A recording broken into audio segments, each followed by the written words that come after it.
চাৰিওফালে কোলাহল, ব্যস্ততা, প্ৰাপ্তি, হাঁহি, সংগীতেৰে ভৰি থকাৰ পাছতো বুকুখন খালী হৈ থকাৰ যন্ত্ৰণা অনুভৱ কৰিছানে? হাজাৰটা হাঁহি থকাৰ কাৰণ থকাৰ পাছতো সেই এটা কাৰণত স্তব্ধ হৈ গৈছানে? কিয় জানো এনে হয়? কেতিয়াবা সকলো থকাৰ পাছতো বুকুখন ভৰিব নোৱাৰে।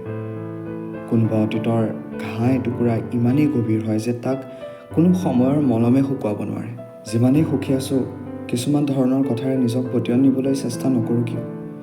ক'ৰবাত হুমুনিয়াহৰ লগত এসোপা বিষ সৰি পৰে। কান্দোনৰ সিপাৰেও এবুকু কষ্ট থাকে।